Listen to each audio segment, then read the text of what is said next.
अजीज़ तलबा और तालबात, Farooq foundation online school के ज़रिए यकसा नसाब के मुताबिक तालीम हासिल करें। अगर हमारी वीडियोस पसंद आएँ तो चैनल को सब्सक्राइब करें और दोस्तों के साथ शेयर करें और बेल आइकन को लाजमी दबाएं ताकि आइंदा आने वाली तालीमी वीडियोस आप हासिल कर सकें। अस्सलाम वालेकुम बच्चों। उम्मीद है आप सब खैरियत से होंगे। बच्चों, ऑनलाइन स्कूल से आप मुकम्मल तालीम हासिल करके बोर्ड का इम्तहान बराए जमात नहम और दहम बेहतर तौर पर पास कर सकते हैं। आप अपनी उम्र और तालीम के मुताबिक मज़ीद तालीम हासिल करें। वालिदैन से फ़ोन या कंप्यूटर पर हमारी वीडियोज़ के ज़रिए तालीम हासिल करने की दरख्वास्त करें। रोज़ाना 1 से 2 घंटे ऑनलाइन पढ़ाई करें और जब आप स्कूल जाएंगे तो आपको मज़ीद किसी मदद की ज़रूरत नहीं होगी। इस तरह पढ़ाई करके अपना वक्त और वालिदैन के अखराजात में बचत कर सकते हैं। ऑनलाइन स्कूल की कोई फ़ीस नहीं है। आप जूम पर भी क्लासेस का फ़ायदा उठा सकेंगे। हर मजमून की मुकम्मल तालीमी वीडियोज़ मौजूद हैं। Students, I am taking all these contents of this chapter from the Punjab textbook board. In previous video, we were discussing about the lesson number 5, traveling etiquettes.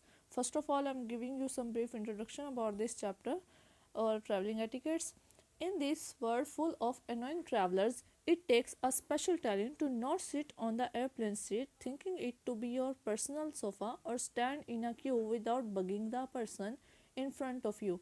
To talk politely with the airport staff, respect the local culture, follow the prescribed rules, and much more required and a considerable amount of talent, but with grit and determination, we are sure everyone can learn some traveling etiquettes around the world. Yes, it's a skill that just like good values needs to be acquired, but once you do so, it has its own benefits like protection from embarrassing situation, not being a douchebag, respect from locals, and occasional smiles and thank yous. Be it an airplane, train, or road journey, no one likes an obnoxious, over the top lively person, especially if traveling with strangers. Having respect for personal space, being considerate about your sitting, rolling back your seat, and tucking away your personal belongings while leaving space for others is something any decent human being should not think about.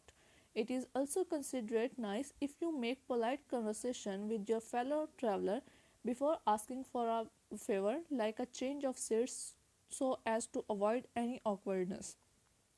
Smelling nice and dressing well also goes a long way when it comes to communicating. It is very important for anyone traveling to any place to know about its greeting customs. This is not only display character but also show efforts on the part of the person for being considerate towards the host's country and culture. A nice and friendly greeting, if done correctly, is an excellent icebreaker for all and open up communicating in any effortless manner. So, be it a business or a player trip. Do some research and master that handshake, namaste, or bow before you visit your new international destination. One of the most important parts of travel etiquettes around the world is cultural etiquette. No matter where you are, travelers should always follow the rules of the country and respect its culture even if it doesn't match their ideology. There should be research and a conscious effort from the traveler's side to not cause any violation. Pro tip: dressing, language, and greetings are a few of the things you should concentrate on. It is very important to dine like a gentleman wherever you go. One should always tip the waiter as per the country you're traveling to and as a basic courtesy.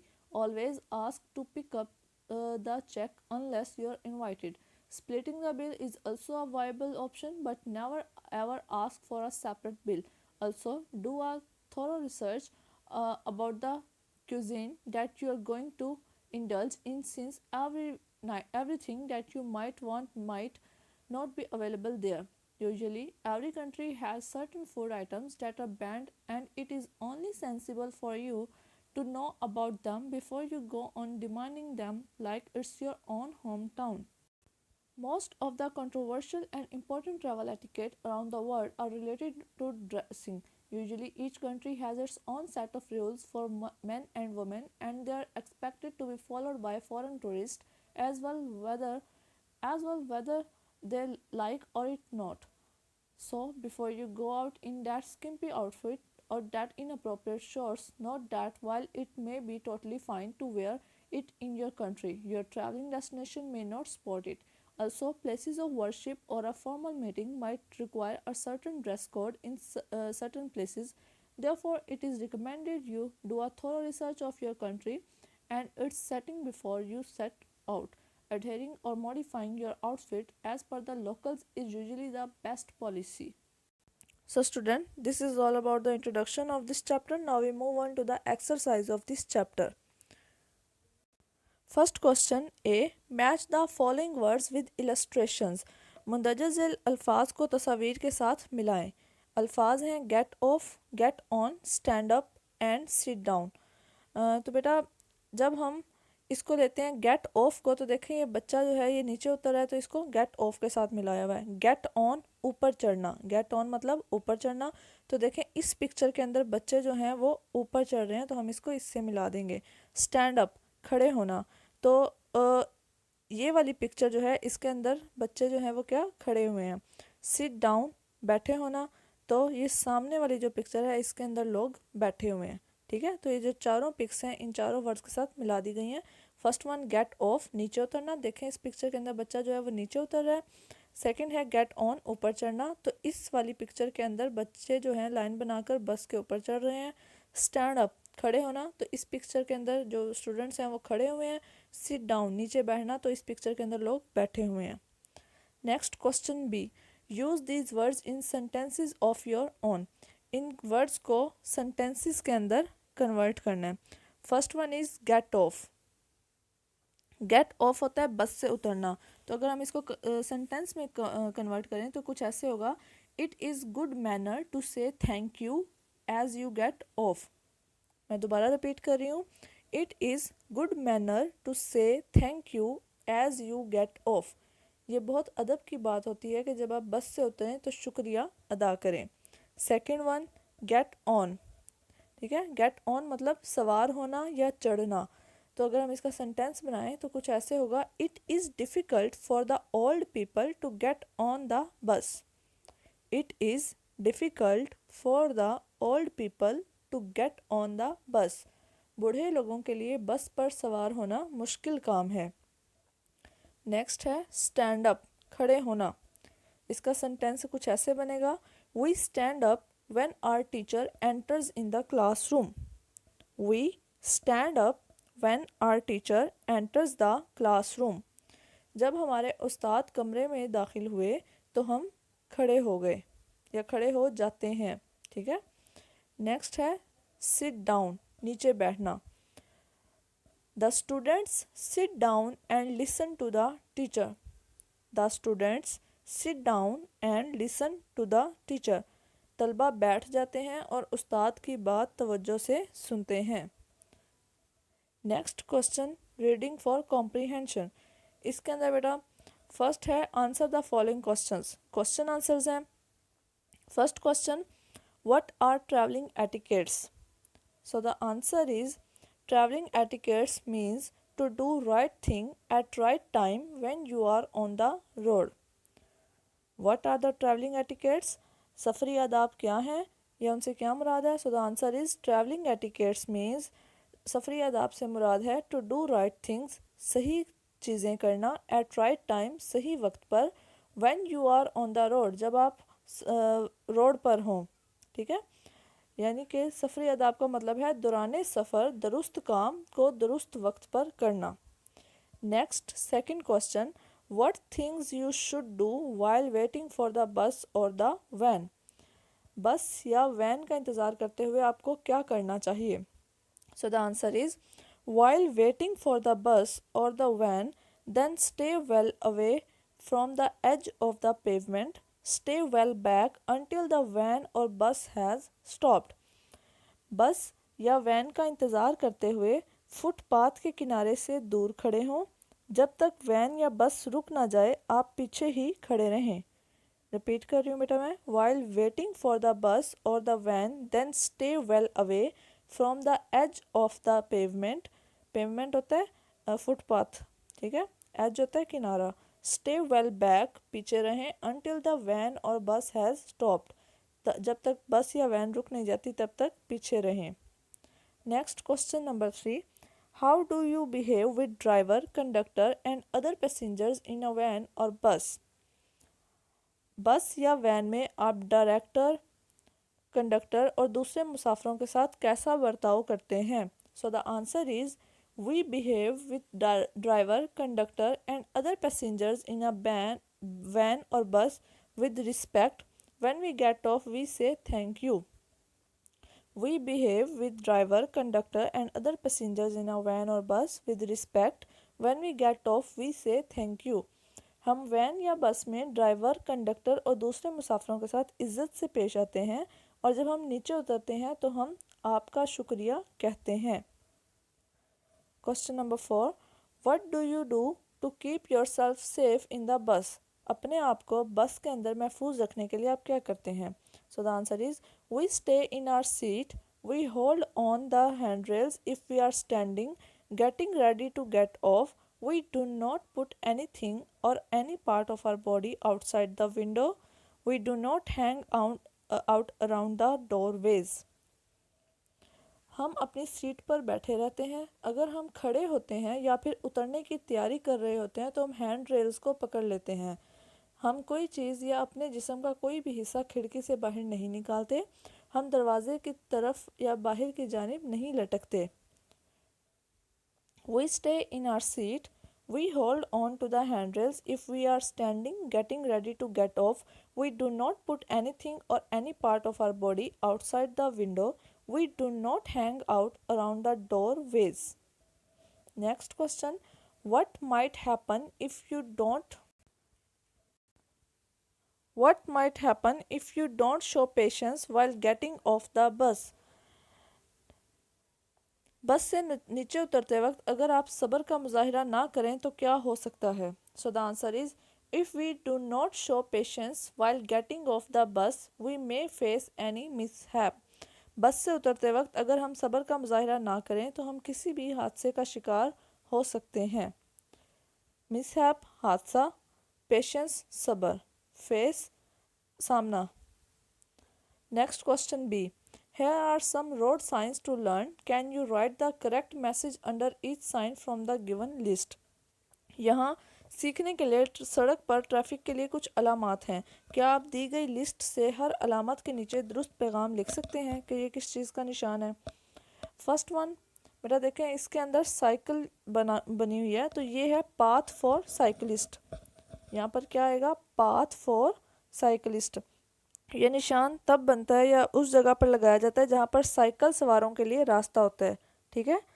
Next है, दो बच्चे हैं जो कि पैदल चल रहे हैं। ठीक है, तो यहाँ पर लिखा जाएगा pedestrian path, pedestrian PEDESTRIAN, pedestrian path, पैदल चलने वालों का रास्ता। सड़क की वो जगह जहाँ पर पैदल चलने वालों की जगह होती है वहाँ पर ये वाला साइन लगा होता है। ठीक है। नेक्स्ट है थर्ड वाला, इसके अंदर देखें दो एरो दिखाए गए हैं, एक इस साइड पे राइट साइड पे जा रहा है और एक लेफ्ट साइड पे जा रहा है। तो ये होता है टू वे ट्रैफिक के लिए।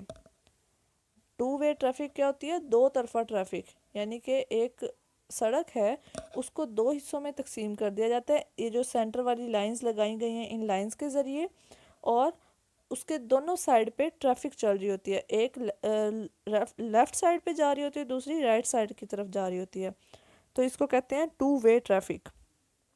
नेक्स्ट हाथ का निशान है जो कि रोकने के लिए बनाया जाता है, यानी कि रोकने के इशारे के लिए, यानी कि स्टॉप। तो यहाँ पे क्या लिखेंगे हम, स्टॉप। नेक्स्ट है, एक बच्चा जा रहा है और ऊपर ये निशान लगा हुआ है क्रॉस का। तो ये किस लिए है, ये इसलिए है कि नो पेडिस्ट्रियंस, यानी कि पैदल चलने वालों का दाखिला बंद है। ऐसा रास्ता जहाँ पर ये निशान लगा हो वहाँ पर पैदल नहीं चलना चाहिए। ठीक है। नेक्स्ट है बेटा, पिक्चर के अंदर P लिखा हुआ है और उसको काटा हुआ है। P मतलब पार्किंग और काटा हुआ है यानी कि नो पार्किंग। ठीक है, यानी कि नो पार्किंग, गाड़ी खड़ी करना मना है। अगर कहीं पे ये निशान बना हुआ हो तो इसका मतलब है कि आप वहाँ पर अपनी गाड़ी खड़ी नहीं कर सकते। नेक्स्ट है ये वाली पिक्चर, इसके अंदर लिखा हुआ है गो स्ट्रेट और टर्न राइट, यानी कि आप या तो सीधा जा सकते हैं या फिर आप देखें यहाँ पर आप या तो सीधा जा सकते हैं या फिर राइट की तरफ मुड़ सकते हैं। तो इसका मतलब है या तो सीधा जाएं या दाएं मुड़ सकते हैं। नेक्स्ट पिक्चर के अंदर देखें, या तो आप सीधा चले जाएं या फिर आप लेफ़्ट की तरफ टर्न ले लें। गो स्ट्रेट और टर्न लेफ़्ट। नेक्स्ट है राउंड अबाउट, यानी कि गोल चक्कर बनाया गया एरोस के ज़रिए कि आप राउंड अबाउट घूम सकते हैं, यानी कि सर्कल के ज़रिए। ठीक है, यहाँ पर ये सारे नाम दिए गए थे, इन नामों को देखकर हमने इनको फिल करना है। मैंने आपको बता दिया है, आप इनको अपनी पेंसिल के ज़रिए बुक्स के ऊपर फिल कर लेंगे। ठीक है, नेक्स्ट है बेटा ग्रामर। ग्रामर के अंदर सबसे पहले है reflexive pronoun. What is reflexive pronoun? We use reflexive pronoun when the subject and object of a sentence are the same person or non-person। जब किसी जुमले का फ़ाइल और मफ़ूल वही शख्स या गैर शख्स हो तो हम रिफ्लेक्सिव प्रोनाउन इस्तेमाल करते हैं। ठीक है, जैसा कि एग्ज़ाम्पल दी गई है यहाँ पर, you go to the market और playground and you have to travel by yourself. देखें यहाँ पर यू के लिए हमने क्या यूज़ किया, उसी शख्स की बात हो रही है तो उसके लिए हम योर सेल्फ का लफ्ज़ इस्तेमाल करेंगे। ठीक है, तो ये योर सेल्फ जो है किसको रिप्रेजेंट करता है? रिफ्लेक्सिव प्रोनाउन को जाहिर करता है। अब यहाँ पर सिंगुलर जो पर्सन होते हैं उनके लिए, उनमें जो फर्स्ट पर्सन है उसके लिए आई के लिए माई सेल्फ यूज़ किया जाता है। जैसा कि I talk to myself when I am nervous और एक्साइटेड, तो आई है सब्जेक्ट, तो उसके लिए हम क्या यूज़ करेंगे? Myself. Second person you, you के लिए हम क्या यूज़ करते हैं? Yourself. देखें, you can put yourself while cutting tomatoes. Third person male होगी तो ही, और अगर थर्ड पर्सन फीमेल होगी तो शी। ही के लिए हम हिमसेल्फ यूज़ करते हैं और ही शी के लिए हम हर सेल्फ यूज़ करते हैं। ठीक है, he hurt himself while playing hockey, और फीमेल के लिए जो थर्ड पर्सन है उसके लिए हम करेंगे शी यानी कि herself. She enjoyed herself at the party. Next plural के लिए, ये देखें ये हमने सिंगुलर के लिए किया था, अब हम बात करेंगे प्लूरल की। प्लूरल में जो फर्स्ट पर्सन होता है यानी कि वी, तो वी के लिए हम यूज़ करते हैं आर सेल्फ।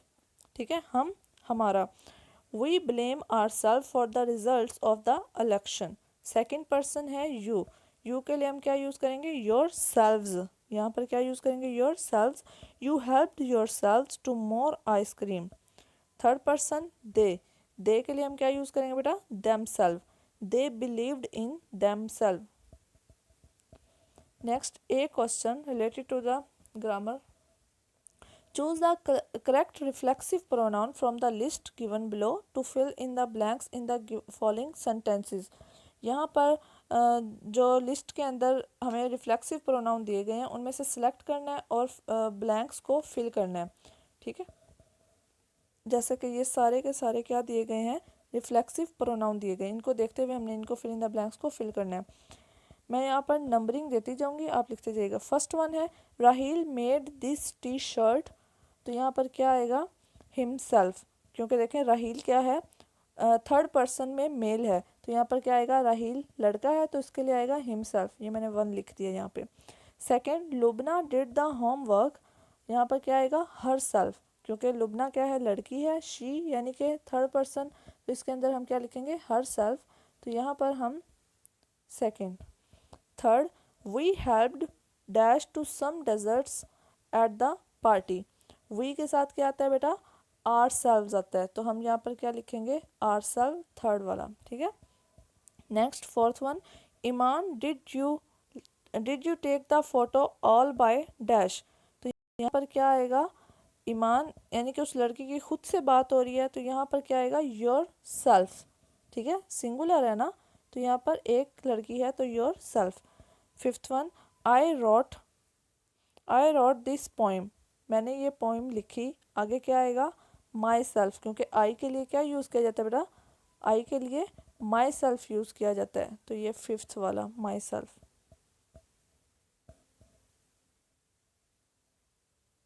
ठीक है, next six, the line can defend dash, line जो है वो डिफेंड कर सकता है किसको? खुद को, तो यहाँ पर आएगा इट सेल्फ। ठीक है। 7th, Tina and Umar if you want more milk help dash. Help क्या आएगा, हेल्प योर सेल्व्स। देखें, दो लोग आपस में एक दूसरे की बात कर रहे हैं और क्या योर सेल्व्स, क्योंकि दो हैं, ज़्यादा है, प्लूरल है, तो यहाँ पर क्या आएगा yourselves. 8, Ali and Daniyal collected the sticker themselves. ठीक है, यहाँ पर क्या आएगा देमसेल्व। नेक्स्ट है बेटा indefinite pronoun. What is indefinite pronoun? We use indefinite pronoun when we want to refer to people or things without saying exactly who or what they are. The pronoun ending in body and one refer to people and those ending in thing referring to thing. इसम ज़मायर हम इस वक्त इस्तेमाल करते हैं जब हम लोगों और चीज़ों का हवाला देना चाहते हैं बग़ैर ये कहे कि वो कौन है या क्या है। ऐसे इसम ज़मायर जिनके आखिर में बॉडी और वन आए वो लोगों का हवाला देते हैं और जिनके आखिर में थिंग आता हो वो चीज़ों का हवाला देते हैं। एग्ज़ाम्पल है it means knowing the difference between life and death your and somebody's else. इसका मतलब यह है कि आप किसी की ज़िंदगी और मौत का फ़र्क जानना और आपके या किसी दूसरे आदमी के दरमियान फ़र्क जानने के बराबर है। For example everybody should follow traffic rules. ठीक है, हर शख्स को ट्रैफिक कवानीन पर अमल करना चाहिए। Something is missing at this page, यहाँ पर कोई चीज़ मिसिंग है, तो देखें इनडेफिनेट प्रोनाउन को रिप्रेजेंट कर रहे हैं दोनों वर्ड्स। नेक्स्ट है question B related to this grammar. Underline indefinite pronoun in the following sentences. इन सेंटेंसेस के अंदर जो इनडेफिनेट प्रोनाउन दिए गए हैं उनको हमने अंडरलाइन करना है। फर्स्ट वन, आई सा समबडी देयर, तो यहाँ पर बेटा जो समबडी है ये क्या है इनडेफिनेट प्रोनाउन है। Did you see anybody there, क्या आपने यहाँ किसी को देखा। देखें इनके आखिर में क्या आ रहा है, या तो बडी आ रहा है या फिर थिंग आ रहा है, तो यहाँ पर एनीबॉडी इसको हम कर देंगे। Would you like something better, देखें कोई चीज़ के बारे में जिक्र की जा रही है तो समथिंग ये क्या है indefinite pronoun. Everybody is present in the hall, तो एवरीबडी क्या है यहाँ पर इनडेफिनेट प्रोनाउन है। Nobody came to the meeting, तो यहाँ पर नोबडी क्या है इनडेफिनेट प्रोनाउन है। Is there anything in that drawer, तो यहाँ पर एनीथिंग क्या है इनडेफिनेट प्रोनाउन है। Next question C also related to the grammar activity. Choose the correct option. First one, I didn't see Akram at the gym. In fact, I didn't see dash. तो यहाँ पर क्या आएगा anybody. Second one, please tell the salesman at the door that we don't want to buy anything. ठीक है, यहाँ पे क्या आएगा anything. Third one, check in that bag. I bought you dash. I bought you something. Fourth one, if the phone call is for me, I'm not here, I'm not talking to dash this weekend. तो यहाँ पर क्या आएगा बेटा, यहाँ पर आएगा I'm not talking to anybody. Fifth one, at that restaurant you can't buy for less than 100 rupees. तो यहाँ पर आएगा you can't buy anything. Sixth one, you should take dash for that cuff. यहाँ पर क्या आएगा समथिंग। ठीक है, सी ऑप्शन समथिंग। नेक्स्ट है बेटा activity preposition of place and direction. यहाँ पर हमने देखना है कि preposition of place and direction बताई गई है। फर्स्ट वन है अबव द बेड, देखें बेड के ऊपर सो रही है तो ये अबव आएगा। ठीक है, ये जो डॉग है ये इस कैट को फॉलो कर रहा है, पीछा कर रहा है उसका, तो यहाँ पे क्या आएगा after.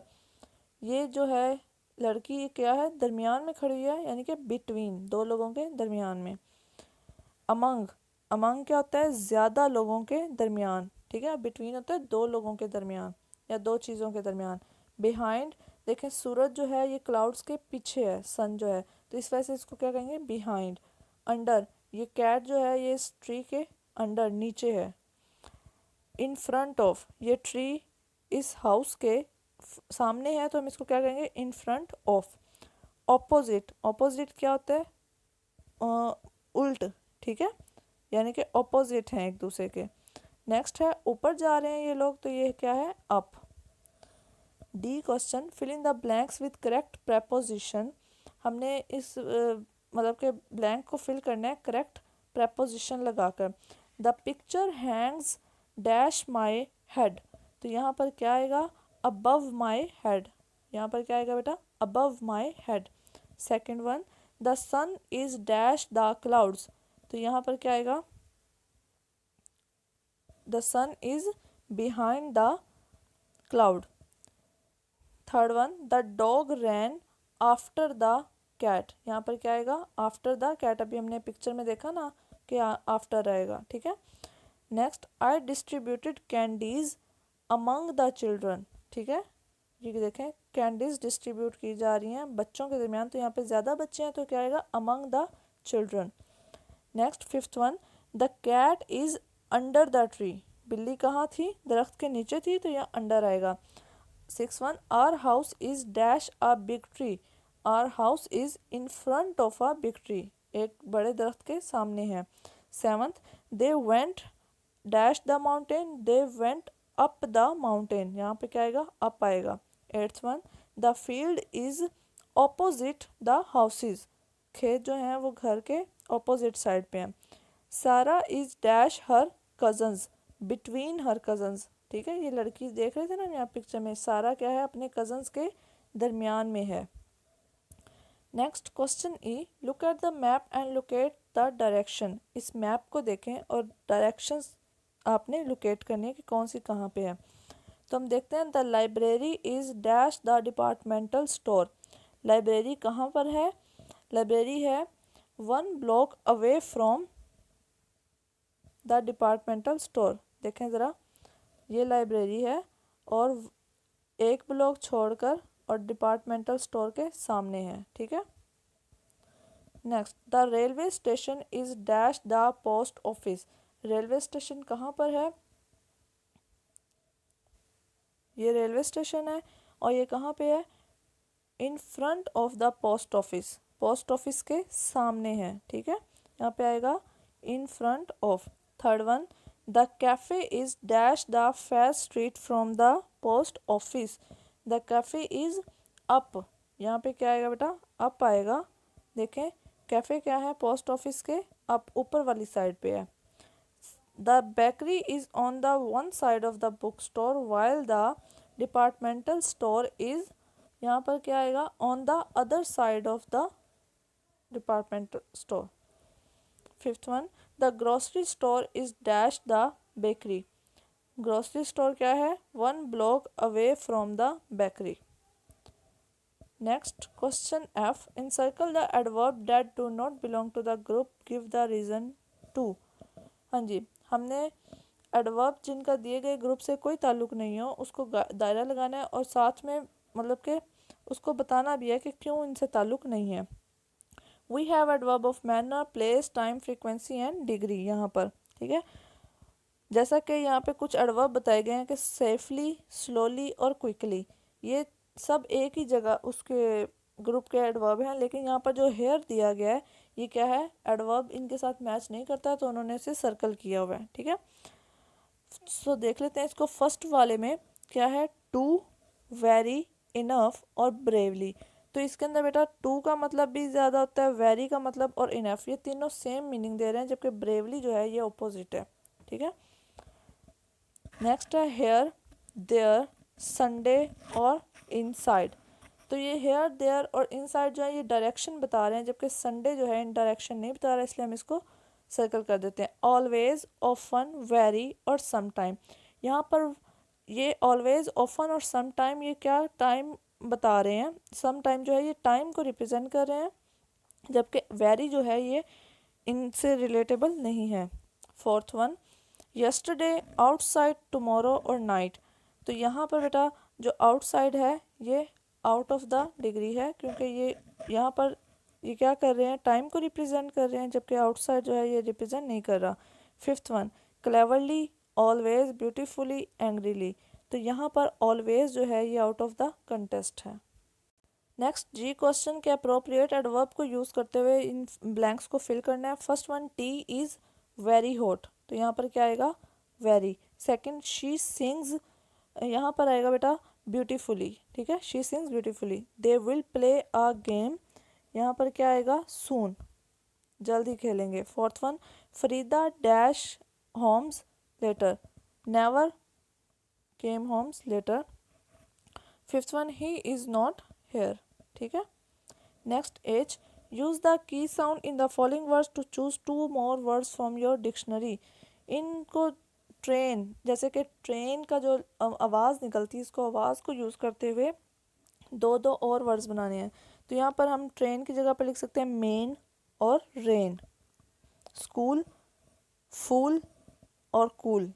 Driver, dryer, drawn. Through, तो यहाँ पे आएगा फ्लू और टू, ठीक है। स्टूडेंट्स, आई होप आपको इस एक्सरसाइज की अच्छी तरह समझ आ गई होगी।